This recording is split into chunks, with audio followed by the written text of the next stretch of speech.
This week on Chairshot Sports, we're in the middle of the WWE Draft. Backlash looms on the horizon. We're still not done spring breaking. And Tony Khan's taking bumps in the ring? Let's get after it. Guys, how we doing? John Anthony here. Thank you for joining me. Chairshot Sports. Always a great time. Talk to you guys, hang out, and just talk wrestling.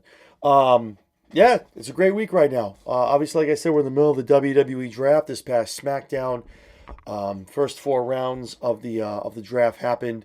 Not a lot of big movements, but definitely some key names went in different places. SmackDown notably grabbing Carmelo Hayes from the NXT brand and grabbing Nia Jax from Raw, and also Raw grabbing Kiana James from the NXT brand, and SmackDown also holding on to the new bloodline with a Roman-less Reigns faction. So everything's looking pretty good. Moving forward, I think Monday night is going to be amazing. I think it's going to be I think you're going to see a lot more shakeups, a lot more moves, being the flagship and being obviously 3 hours, a lot more time for content and to move things along. So let's start there. Let's start with the draft. Some early predictions. Obviously, Raw went ahead and they grabbed Braun Breaker and Kiana James. Braun Breaker is a big grab for Raw. The guy is a blue chipper. He's going to be definitely the future of this company down the road. If he keeps doing what he's doing on the mic, in the ring, just keeps getting better and better. The physique, every time you see him, the guy is getting bigger and bigger. He's got that Uncle Steiner in him. He's ready to go. So some early predictions. I feel like with SmackDown, I think you're going to see Imperium. Without Vinci, you're going to see just Ludwig and Gunther getting the call over to SmackDown, leaving Vinci over on Raw. SmackDown is also probably going to make a play for the one Lexis King from NXT. SmackDown did get some good picks. I think Raw, obviously being the flagship, going to NXT at the end of the year, is going to need some star power. They're going to need the factions. Especially with their own tag belts now, definitely trying to build the tag team brand. I think you're going to see three staples go over there. You're going to see Damage Control get the call and go over to the red brand. You're going to see Monday nights are going to become Tiffy time. I believe Tiffany Stratton's going to move over to the Raw brand. And also, I think Karrion Kross, AOP, Scarlett and company are going to be moving over to the Raw brand, leaving behind Friday nights. But those, again, just my predictions. We were pretty spot on. We called 50% of the moves on the picks this past Friday night. If you want to see our entire breakdown of tomorrow night, definitely take a look at our draft special that we have up on YouTube. We break down the whole night, where everyone's going on Raw and SmackDown. So obviously after Raw is Tuesday night, and it's still time. It's night 2 of NXT Spring Breakin. Night 1 last week was amazing. Awesome to see whoop that Trick Williams finally get his hands on the NXT Championship. They had some amazing matches. Night 2 is definitely not going to disappoint at all. Night 2, we have the debut of Tyreek and Tyson. Up and coming, some guys from the college ranks coming up, making their debut as a tag team from the PC, taking on the OC. I think that's going to be a great match. We have Tyreek and Tyson going over in that match for their debut. Also, you have Axiom and Frazier taking on AOP. This is for the NXT Tag Team Championships. I have AOP going over. I think with the draft going on, I think if the Testament does make their move over to Raw, you might see a little more onus on Karrion getting involved in some rivalries and kind of AOP having those belts and kind of running between Raw and SmackDown, just kind of being liaisons to Karrion. But I think when Karrion makes that move over, you're going to see him automatically enter himself into either the IC picture or possibly 2 or 3 months down the road looking for the World Heavyweight Championship. So AOP going over in that. You also have Obafemi taking on Ivar for the NXT North American Championship. Obafemi's not giving up that belt yet. I think he's going to go on a massive run. You're talking about sometime middle of the year down the road, one of the takeovers, maybe No Mercy. Possibly even if we're going into the month, maybe we're even going close to Deadline maybe he holds that thing for an entire year. The guy's going to be massive coming out of NXT as well. Once he drops that belt, I don't know if he's going to go right into the draft next year. Obviously, maintaining that this is the time frame that the new era wants, running the draft kind of right after WrestleMania. But Femi definitely is going to hold that belt coming out of Spring Breakin. Definitely either No Mercy or something either all the way down the line, down toward a deadline, or maybe even possibly a Battleground in Vegas as well. Maybe having him lose it there. And then we have Theah Hale taking on JC Jane. I mean, this is hands down going to be a Theah Hale win right here. Chase U all day, taking that win. JC Jane, I feel like should have gotten a call up. I just think that character is running a little thin on Tuesday nights. I get she has a pairing. They're trying to make a tag team, but there's really nothing going there. Theah, I could see probably this whole year making a run at the title, having that belt probably 4 or 5 months, losing it, probably making an entrance into the Royal Rumble in January, and definitely ascending either to Raw and or SmackDown. I could see Chase U going up as a group. Andre Chase has put in work for years down in NXT. It would be right for him, the whole group, the 4 of them, to make that rise up. So Theah Hale going over there. And then, of course, one of the biggest matches of the night is going to be Natalya and Lola Vice in the NXT Underground match. This match is going to be awesome. Lola Vice being an ex-UFC fighter. Natalya, just always, whenever she performs, being the boat, going out there, showing up, showing out, always putting on a great match. I think these guys are going to be phenomenal. You're going to look for some big spots, probably off the ring, outside the ring, the people outside being involved. I don't know if, I could go even as far as maybe someone debuting next week, popping out of the crowd, whether it be Julia or somebody else, making, maybe even coming down from Raw or SmackDown. It's going to be going to NXT. For those of you that don't know, Nick Khan is very big on making NXT a third brand, and the thought process in 2024 is by mid-year to the fall to getting NXT on the road, mobile, as the third brand. I think if they're smart and they run the smaller venues, even here in Worcester and DCU, you go to places, in Amherst, you go, I'm just talking Massachusetts, but you go to the smaller venues, you go to the college stadiums, you keep it small, you do it right. Obviously, choose the NXT, choose the PLEs, your takeovers, your battlegrounds, your deadlines, No Mercy, Vengeance Day, things like that.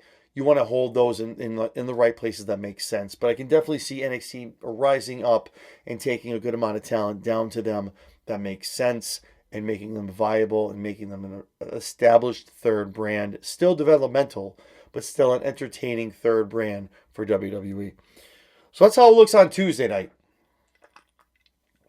Backlash is still looming. It's still in the distance. Before Tuesdays, if it's Wednesday, you know what time it is. It's time for AEW. AEW this upcoming week, Jericho's defending his newly won FTW belt. We're going to find out who Swerve Strickland is facing at Double or Nothing for the AEW World Championship. But besides talking about what's happening next week, let's talk about what happened last week on AEW. If you're under a rock, you must have seen if you're a football fan, first of all, forget WWE and wrestling. If you're an NFL fan, you probably saw Tony Khan with his dad, Shad Khan, on the clock at the draft, drafting for the Jacksonville Jaguars in a neck brace. This was in lieu of Tony Khan getting attacked in the middle of the ring by the Young Bucks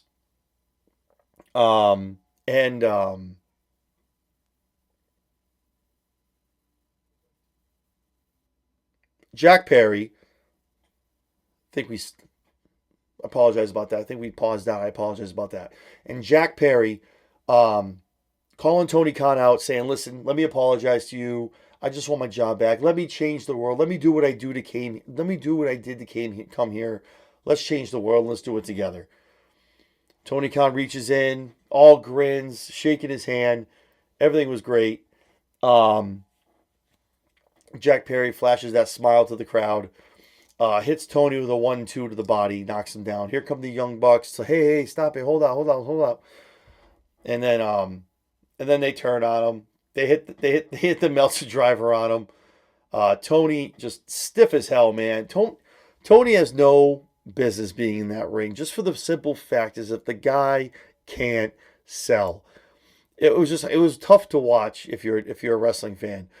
And of course you hear the rumblings and you see the comparisons to like the NWO, and this is like the new breed taking over the company and things like that. So I appreciated it. I like Tony kind of being more on screen. I think that needs to happen in dosages that make sense. The acting was bad. And again, I'm not coming for AEW. A lot of people on the X and on Twitter coming for me. Oh, you're an AEW hater. Why do you even talk about it if you don't want? Listen, guys, I've said it before. I'll say it again. I go to the shows. I watch the shows. I pay my hard-earned money to sit front row to watch these guys in my hometown. All right? I like the product. I've liked AEW since Cody Rhodes started it. Okay? I like a lot of the guys. I'm a huge Whose House? I'm a huge Swerve Strickland fan. And not because he was in WWE. I think his character development in AEW is amazing. There's a lot of guys on this roster that I like. But Tony just, and then as much as I walk away from Wednesday night and I'm like, hey, here we go. Tony's finally turned a corner. He's thinking, hey, let me be that on character guy who's going to get my ass kicked. And then Omega's returning. Obviously, it's going to be a heel versus, it's going to be a heel and a face factions against each other. Probably going to culminate at Blood and Guts. And then I turn on my TV, turn on my YouTube, and I look at my phone. And then I look and I see that Tony Khan is out here talking on the NFL Network. It needs to be said again. The NFL Network. Comparing the WWE to Harvey Weinstein. Guys, look. This is such a dumb rhetoric and such a stupid mantra of AEW. Just keep talking about AEW like this evil empire of just sexual deviance. They've distanced themselves from Vince McMahon. Okay? Nick Khan just sold all of his shares. All of his shares at TKO. Is he on his way out? Maybe. Probably. Okay? That's a process. They're going to find things out. Listen, do I need to be the one to sit here and bring up the NDA issue with Jericho? Do I need to bring it back up? Because all you AEW fans just brushed it right under the rug like there was no problem. But I'm not out here talking about that. Because I don't think there's any room for any of this in wrestling. Okay? What happens in real life, the VKMs, the Nick Khans, okay? All of that needs to be, the Jericho situation, all of that needs to be left alone. AEW's moved on enough where they put a belt on Chris Jericho. Okay, we've got no rhyme or reason to anything that had with the incident, okay, that happened with him. And they're putting belts on him. But that's okay for AEW fans. But it's not cool for AEW fans to look at people that follow WWE and just come for about, oh, Vince. It's a dumb rhetoric. You're stupid. Like, you're out here, you sound like an idiot. WWE has literally deleted everything about Vince. If you go on the network on Peacock, you can't even find half the man's matches. I went to go find the Zach Gowen Vince McMahon match. It's not there. It literally jumps to the next match. What more do you want? Like, it happened and they got rid of him. That's how it works. Harvey Weinstein was canceled in Hollywood. So this is the thing. Nick Khan goes that next level and he wants to call out Harvey Weinstein and compare it to that. So let's compare it to that. The Why Me movement, right? And then what happened? Everyone started getting canceled. Weinstein got canceled. All the references got canceled. Everything just started trickling down, getting down to the foundation. And that's exactly what TKO has done. Okay, Emmanuel's come out. He said, listen, we have nothing to do with Vince McMahon. He will not have anything to do with our company.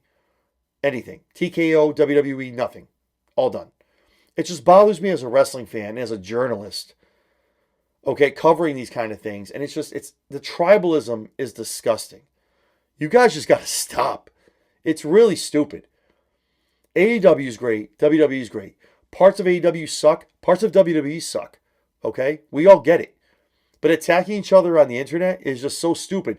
Get out of your basements, touch some grass, breathe some fresh air, and take some sunlight in. If you're a mature adult watching these television programs, you should understand that wrestling is cooking right now. And then all this stuff going on, TNA is getting left in the dust. They just sold 500 buys for their last pay-per-view. Why are we not watching TNA? Why are we not talking about TNA? With the ex-Dolph Ziggler over there. Why are we not picking these guys up? Guys, if all the water rises, all the ships float. Let's take care of all the other promotions. You shouldn't just be an AEW guy or a WWE guy. You should be a wrestling guy. And if you're only an AEW guy because you've been watching for 4 months, turn on a Monday or Friday night. I can promise you, there's something on that product you're going to like. And listen, if you only watch Raw and SmackDown and NXT, turn on a Wednesday night. Yeah, the crowds are smaller. The wrestling's not up to par the same way because they don't have a performance center. But I guarantee you're going to find yourself a character. You're going to find yourself a storyline that you like. I'm just sick of it, man. And I have a YouTube show, and I have a Twitter, and I have a podcast where I can use this as my soapbox to get up here and I can talk about it. How it upsets me, man. Like I go to work, I run a restaurant where I have a facility where I can run different things. We're going to start having wrestling signings and a whole bunch of other stuff.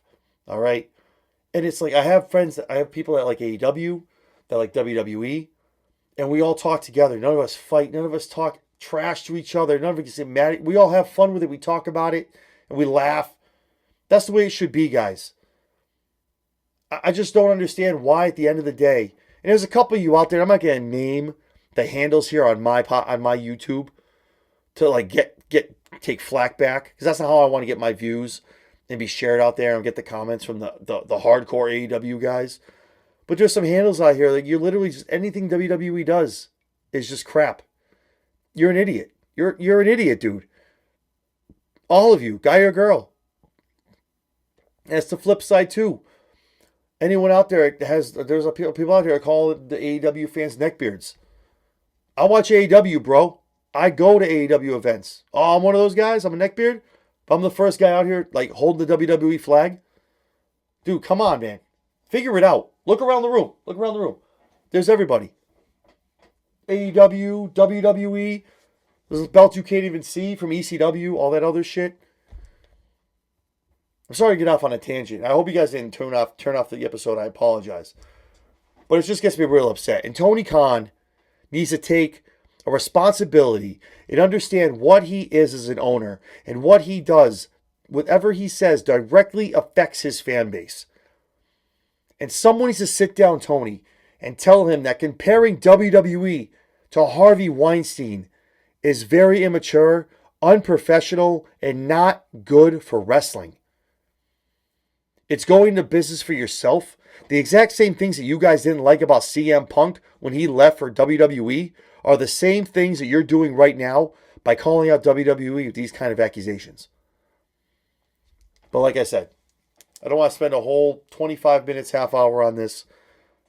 Honestly, I've told people, and maybe that's why I don't have a lot of people subscribing to my channel. Because I don't sit here and I crap on Tony Khan and AEW. I don't crap on Triple Nose. Is that what you guys call him? Triple Nose and Triple H and Shawn Michaels and Nick Khan and WWE. So I don't pander to one or the other. I'm bipartisan, baby. I'm Switzerland. I'm out here. I'm reaching across the aisle. I want everyone to be friends. We all can win watching wrestling, man. If there was a presidential election for the IWC, I'd run. And I tell you right now, I'd fucking win. I'm telling you. Figure it out, guys. Tribalism is dead. It was cool like 3-4 years ago when AEW first started. And you guys, dude, people are, give it another 2-3 years. Ricky Starks is coming to WWE. There's guys going from WWE over to AEW. Enjoy it. Even in the high mark of the Monday Night Wars. I watched both. WCW, WWF. I had plenty of friends that would come over. We talk about the Wolfpack. We talk about the NWO. And we talk about what the hell's going on with Austin and all these other guys and DX over on WWE. It's not hard. Nobody looked at each other like, oh, you watch WCW? You suck. Oh, you watch WWE? Yeah, you're a bum. We all watched wrestling. We all loved it. We all appreciated it. We're all doing all the backyard wrestling and all the moves to each other in our backyards, at the schoolyards, at the bus stop, waiting for the bus to come get us. And that was the beauty of it. You guys got to stop. This isn't politics, okay? This isn't real life. Take the time to enjoy the 17 hours of wrestling you can watch on TV and use it as an escape to enjoy yourselves and immerse yourselves in a world where you can just appreciate people putting on their version and their passion of art. And you can just appreciate it, love it, and take it in.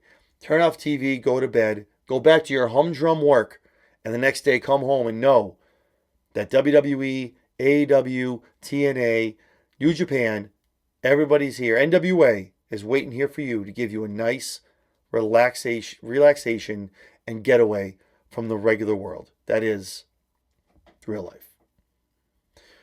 All right, I'll get off my soapbox, guys. That's all I have as far as that. So anyway, we're talking about the draft. We talk about NXT. We talk about AEW. The biggest thing going on coming up this weekend, WWE Backlash coming to you from France. Very excited. Good card. Really good card. I think it's not as predictable as a lot of people think it's going to be. We'll start at the, bottom, and we'll work our way up. I'll kind of just go through the matches. I don't really start top to bottom, whatever. One of the newest matches that just got named was RKO versus the new Bloodline with Tama Tonga and Solo Sikoa. I think this is an awesome call. I think this is a great match. This is going to be good. But I do have the Bloodline going over for one reason and one reason only. This is where you're finally going to see the emergence of Jacob Fatu making his debut and getting the initiation into the new Bloodline. And this will be your centerpiece and the core of the new heel Bloodline until Roman comes back, aligns himself with a then, at that point, face Usos group. And then you're looking either at a Survivor Series matchup, either at War Games, grabbing one or two other guys to be on their team, or just a feud down the future, either at SummerSlam or something like that. But I think this match is going to be very good. I think you're going to see a lot of good spots. These guys can go. I think Tama Tonga is really going to show out.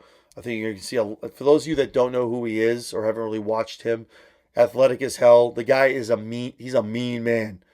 You meet that guy in the back parking lot, wrestling aside, he's going to hurt you.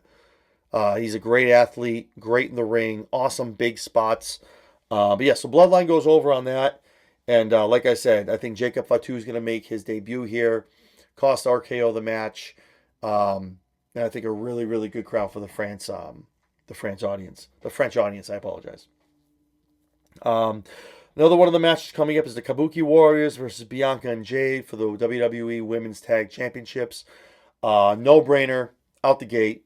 Bianca and Jade winning the titles. Kabuki Warriors, this one, again, like one of the groups that I had. That's why I have Damage Control going over to Raw. Bianca and Jade win those belts. They solidify and keep them on SmackDown.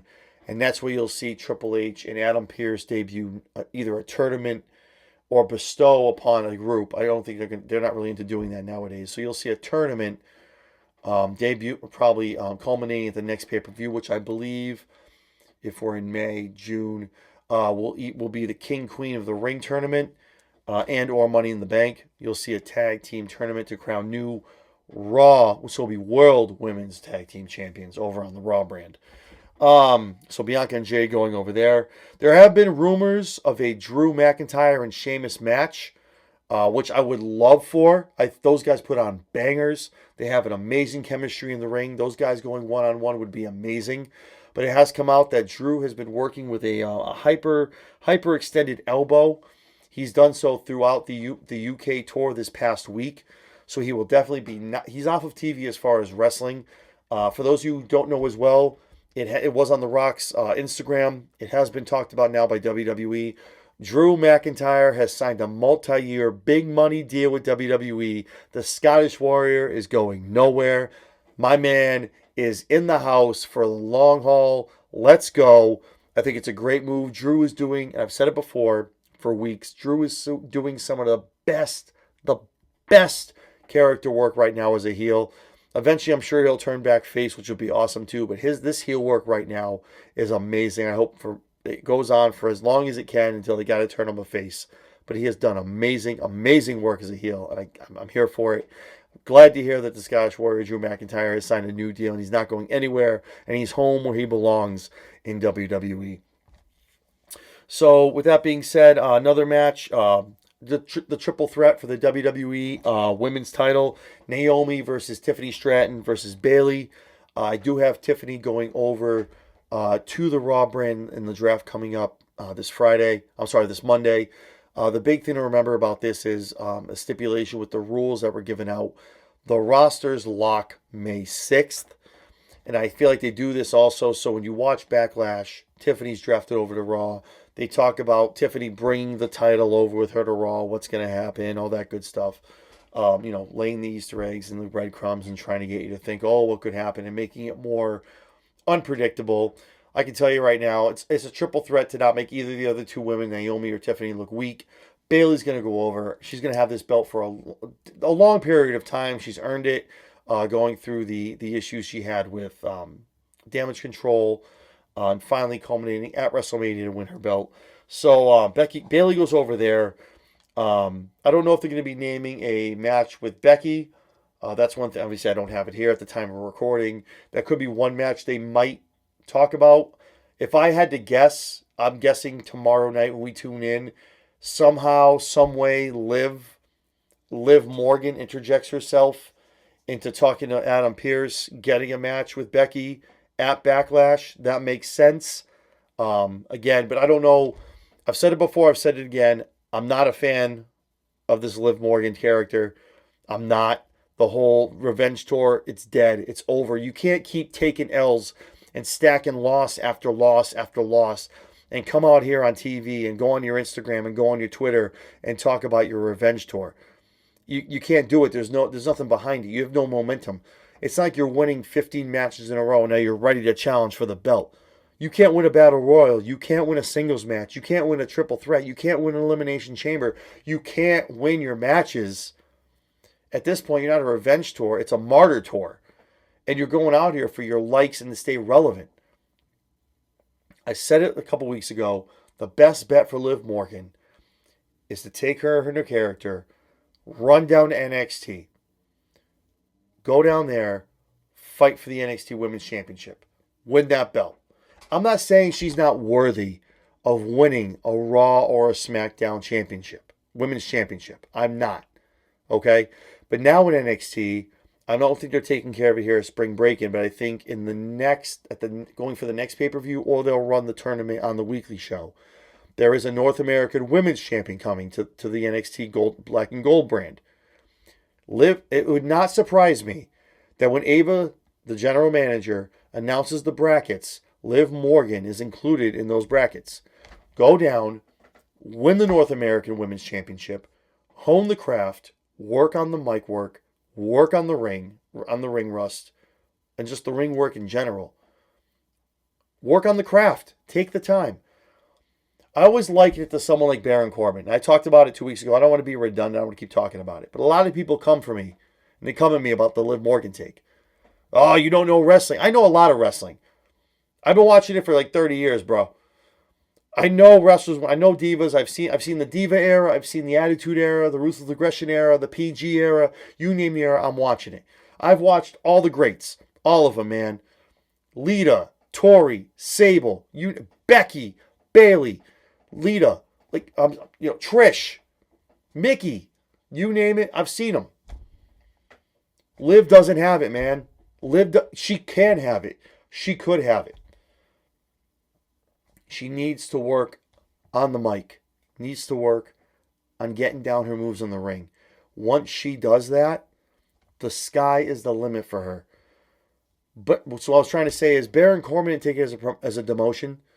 My man went down there for a year and a half. Never won the NXT championship. Had hella programs. With Mello, with Dragunov. Then he goes and he teams with Braun Breaker. Obviously teaching Braun Breaker the ropes, giving him his knowledge, working with him, getting him ready. Who got called up to SmackDown and who just got drafted to Raw? Braun Breaker. Who just got called back up to SmackDown? Burn the ships. Baron Corbin. Who I might add, we were one of the first people to talk about that on Twitter. one of the first likes that we had was from Baron Corbin. So shout out to Baron Corbin. It's not a demotion. And if anyone out there is looking at a demotion, then you got this AEW tribalism thing where we have 3 brands over here at WWE, okay? It's a performance center. It's meant to work on your craft. It's not a demotion. You guys used to have, what did you have? An AEW Dark, right? And what do you have now? Ring of Honor. Listen, the last taping I went to of AEW Dynamite, they had 2 or 3 Ring of Honor matches. There's a tag team. I can't remember their name, and I apologize. These 2 African-American gentlemen, they were amazing. Almost like an army gimmick. And if you know what I'm talking about, leave it in the comments. And I apologize for not doing my research and knowing about them before we went on, but this just came off the top of my head. These guys were doing mad crowd work. They took the L. No, I'm sorry, no, they took the win, and they have a future Ring of Honor match. They were going against, I believe, the tag champs from Undisputed. I believe so. Don't quote me. But they won that match, and they got a future Ring of Honor tag championship match. They were doing crowd work, old school, slamming on the steps, stomping on the ring stand, on the side of the ring, getting guys to cheer, getting the crowd into it. They were getting over, man. These guys were athletic as hell too. It's just like you need more of that, but you need a center. You need a place. The AEW the cons have so much money, and you have Daly's Place, right? Make Daly's Place into some sort of performance center. It's not hard. This is what I mean, where Tony needs to look at a 10,000 foot view of everything and just figure out what you need to do to make your product better. AEW failing is not good for anybody. If you're out there also saying AEW sucks and they need to close their doors, you're an idiot too. Because that's stupid. Yeah, Triple H is great and Shawn's great. They're great, but you need competition to keep getting better. Yeah, WWE will keep getting better without an AEW, but eventually you're like, okay, well, we're here. I guess we kind of just maintain and we go up a little bit. But you don't have the shock and awe and the people coming from another brand, and not for nothing, people from your brand going to AEW. It's just, I've said it before. I said it tonight. I'll keep saying it till the day I die. I'll keep banging the drum. More wrestling is great for wrestling. And it's better for the fans. It gives us more products to watch. And it's just better for more promotions to feed off of and just keep building and getting better and better and better.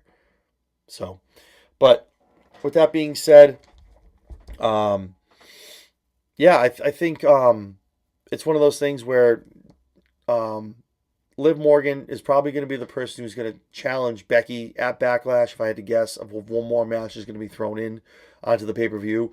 At this point, it's probably going to be a pre-show match, but still a good match nonetheless.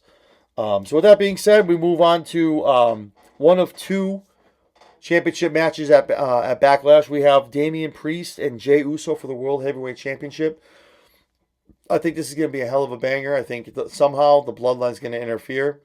Whether it be Jacob Fatu, who makes his presence known earlier on in the Bloodline versus RKO match, comes down and interferes in Jey Uso's match. And there is also there's a sneaky theory, and it has a little bit of air to it. And I'm thinking about it. Jimmy's a free agent. He's not listed on Raw or SmackDown. Jimmy was outcasted by the Bloodline. So I mean, Damian Priest has no ties really to the Bloodline. Who's to say Jimmy doesn't come and help Jay win that title? Think about it. It's probably not going to happen. 99.8% tells you that Damian Priest is going to retain after cashing Money in the Bank, right? You don't want Damian Priest to be a transitional champion. Unless something happens tomorrow where the Judgment Day gets drafted and he gets drafted to a different brand. In that case, all bets are off. But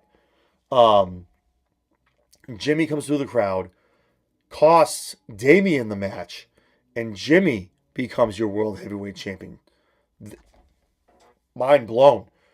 You're getting 3, 4, 5 million viewers on Raw to open up at 801. Talk about shocking the world. Like, poof, let's go. Probably won't happen, but again, long term, Jimmy gets back involved. Now they're wicked faces. Roman comes back in 2-3 months, and now he's a face, aligns himself with them. or there's a face-off between the New Bloodline and the Usos. Here comes Roman helping out the Usos, things like that. A lot of options, a lot of storytelling. Again, this probably isn't the spot for Jimmy to make his return, but always something good to talk about and to think about. If you're fantasy booking, it would be great to see, right? If you were playing 2K, you'd want Jimmy to come down, help you win the belt, get the 1, 2, 3, and you guys rejoice in the ring. That'd be awesome, right? So there's that match. And then I would assume the main event of the evening will be your WWE Undisputed Champion, Cody Rhodes, taking on the phenomenal AJ Styles for the strap. This match, again, I've said it, I say it a lot with a lot of matches. There's not a lot of words in the dictionary or a thesaurus that I can use to talk about the banger and the level of this match, of how it's going to be. These two have tied it up once or twice overseas. Obviously, never before in WWE. That's how it's being billed. Two ex-Bullet Club members, different Bullet Clubs, might I add, different Bullet Club members. Mad heel, mad face. I'm digging the AJ Styles heel run right now. Banging music. I love the look. It's so much. I wish he would just go all TNA lone wolf look and just come out like with the hood on, walk to the ring like that. But you get those vibes. When he first started coming out after he turned heel, you got those vibes a little bit. I think he kind of eased up on it a little bit, but I definitely like it. Cody Rhodes obviously goes over here. Cody's going to have that strap for a while. Dare I say he probably holds it at minimum to next WrestleMania. If you look at it long term and how you're seeing everything playing out right now at the beginning of May, you're looking at Cody Rhodes versus The Rock at Mania. I don't know if the strap's on the line. Honestly, I think you might have a Cody Rock at SummerSlam if Rock wraps up his shooting quick enough. And then you're going to see, I think Roman Rock is the ninth ending and the end all of the Bloodline story at WrestleMania 41. WrestleMania 41, surprisingly, we talked about it, I think 5-6 months ago. We talked about, from people we talked to, Minnesota was a lock. It was ready to go. It was supposed to be the place of WrestleMania because it was Brock Lesnar's retirement match. Well, a lot's happened with Brock Lesnar. So the word that we're getting is this NXT Battleground at Apex, which makes no sense if you ask me. Apex only holds, if you watch UFC and you watch the fight nights, Apex only holds 200 max, 300 tops if you do standing room. If you want to set it up differently and in a non-UFC kind of setup, you're not holding more than 350, 400 people in that place. And NXT PLE will bank out. Like, you can sell a decent arena for an NXT PLE, especially Battleground. So I think from what I'm hearing is that's a feeler, that's a tester, it's a feeling out process, testing the waters, if you will. If there's a big crowd, a big call for it, people just packing the house. They're thinking about holding WrestleMania 41 in Las Vegas. I'm guessing that'll be at the Reliance Stadium, I would guess. But that's just throwing that out there as something that we've gotten as far as talking about of where they want to go as far as involving Vegas. Vegas, wherever you go, I mean, just all you have to do is look at the kickoff show that they held there prior to the Super Bowl, and how that went off. So I mean, take that for what it's worth. So that's how we have Backlash going on. So we've talked about Backlash, we talked about the draft, we talked about NXT Spring Breakin, we talked about AEW, and I apologize again for going on a huge tangent. But I just get varied my feels about it. I'm very passionate about this tribalism, and how I just feel like everyone should just be able to enjoy different strokes for different folks. You like what you like, but if you're one of those people that turns a blind eye to watching the other promotion because it's just the enemy, take 10 minutes, take an hour, don't take 10 minutes, take an hour, take a night, pour a cold beverage, and just keep an open mind, and just take a look at the opposite brand. You'll find something. There's something there for everybody on both brands, AEW and WWE. But I digress. Who am I? What do I know? I'm just a YouTuber. So with that being said, appreciate you guys tuning in. I'm John Anthony. You can find us on Twitter, /X, on Instagram, and also on Facebook at Chairshot Sports, all one word. We appreciate all the likes, comments. Please, if you're on YouTube and you're watching this, shoot us a like, shoot us a subscribe. Last I checked, 93.3% of you are not subscribed watching this. Shoot us a subscribe, give us a chance. Weekly programming. Anytime there's something big happening in the world of wrestling, we put out special edition episodes. So please give us a follow. Any questions, anything you want to add to any of the shows, chairshotsports@gmail.com. Feel free to shoot us an email. If it's good, something we want to bring up as far as the topic, we'll bring you on. We'll talk about the email, and we'll go from there. So with that being said, guys, it's an amazing week coming up. Enjoy the draft. Enjoy Spring Breakin. Enjoy Dynamite. And enjoy Backlash. Guys, we'll see you next week. Have a good one.